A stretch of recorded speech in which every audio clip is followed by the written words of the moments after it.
BRS देखिए, उसकी ताकत को कम आंकना भी हम गलत विश्लेषण तक जा सकते हैं। अब है जो जन कल्याणकारी नीतियां हैं, और चाहे सबसे अमीर सांसद हों तेलंगाना के, पर वहां पर गरीबी गुरबत एक बड़ी समस्या, और जन कल्याणकारी नीतियां, ये रायती बंधु ही अब वो ये वाली 5,000 की किस्त तो नहीं दे पाएंगे, या लोगों में जो पैसे देना, बिजली या गैस पहुंचाना, इस काम के एक माहिर खिलाड़ी भी हैं केसीआर, वो और वो हम उसे इग्नोर नहीं कर सकते हैं। संदीप, जो लाभार्थी योजनाएं हैं, मैं समझता हूं कि नरेंद्र मोदी के साथ में केसीआर उसके ओरिजिनल चैंपियन है। हाँ।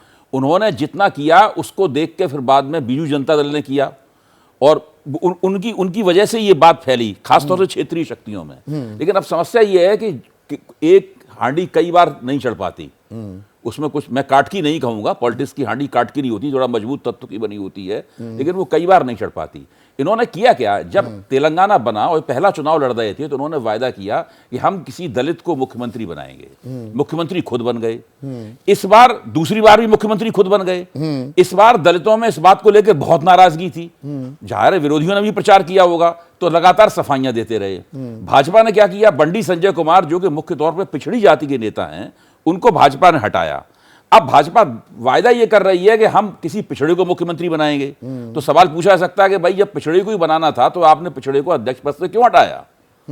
तो कांग्रेस के लिए फोकस बिल्कुल साफ हो गया, जैसा कि अभी दिमाग ने कहा और अपने अन्य साथियों ने कहा। मल्लिकार्जुन खड़गे का जी अध्यक्ष बन जाना सोने पर सुहागा हो गया। फोकस बिल्कुल साफ हो गया।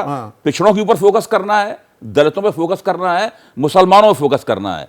और जो बीआरएस है वो बाई प्रॉक्सी मुसलमानों की वोट लेना चाहती थी, तो उसको काटने के लिए कांग्रेस ने एक विशेष रूप से घोषणा माइनॉरिटी डिक्लेरेशन जारी किया। हाँ। जो कांग्रेस आमतौर पर नहीं करती है। कांग्रेस की नीति यह थी कि भाजपा चूंकि सीन में लड़ाई में नहीं है, इसलिए इसके मुकाबले कोई वो हिंदू ध्रुवीकरण नहीं कर सकती। वो एक जुआ भी था। हाँ। क्योंकि उसके विपरीत असर राजस्थान, मध्य प्रदेश, छत्तीसगढ़ में हो सकते थे। नहीं, असल में राज्यों के चुनाव राज्यों की डिमांड, राज्यों की परिस्थिति में होते हैं। नहीं, वो 4% वहां हाँ। मुस्लिम आरक्षण खत्म करने का भी ऐलान किया ना बीजेपी ने कि हाँ। हमारी सरकार आ जाए। वो देखिए, तो ये ध्रुवीकरण का, तुष्टीकरण का एक मुद्दा तो बन ही गया था। अगर भाजपा मुख्य टक्कर में होती तो कांग्रेस कभी ये मुद्दा नहीं उठाती इस तरीके से।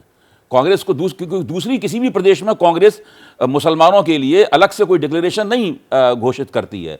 तो कांग्रेस की जो चुनावी रणनीति है, मैं समझता हूं बहुत ही बेहतरीन, और स्थानीय परिस्थितियों को खूब ध्यान में रखकर कांग्रेस ने ये किया है, और उसका लाभ कांग्रेस को हो रहा है। अगर कांग्रेस वहां सरकार बना लेती है तो मैं समझता हूं कि छत्तीसगढ़ या मध्य प्रदेश जीतने से भी ज्यादा बड़ा कांग्रेस को फायदा होगा।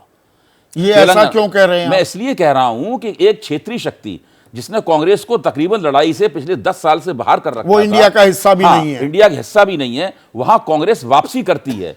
कोई नहीं मान रहा था कि कांग्रेस वहां वापसी कर सकती है। छत्तीसगढ़ में तो पहले से लग ही रहा था कि भाई कांग्रेस जीत सकती है। मध्य प्रदेश में भाजपा के खिलाफ 18 साल पुरानी एंटी इनकम्बेंसी थी, परिवर्तन की बात हो रही थी। लेकिन तेलंगाना में जो हो रहा है वो बिल्कुल भारत की राजनीति के लिए, दक्षिण भारत की राजनीति के लिए, कांग्रेस की राजनीति के लिए एक नई बात है।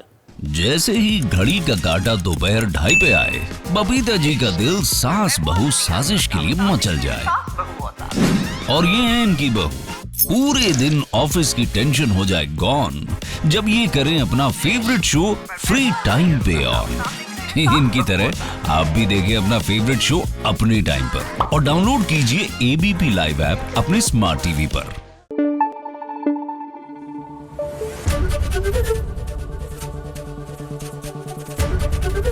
एबीपी न्यूज आपको रखे आगे।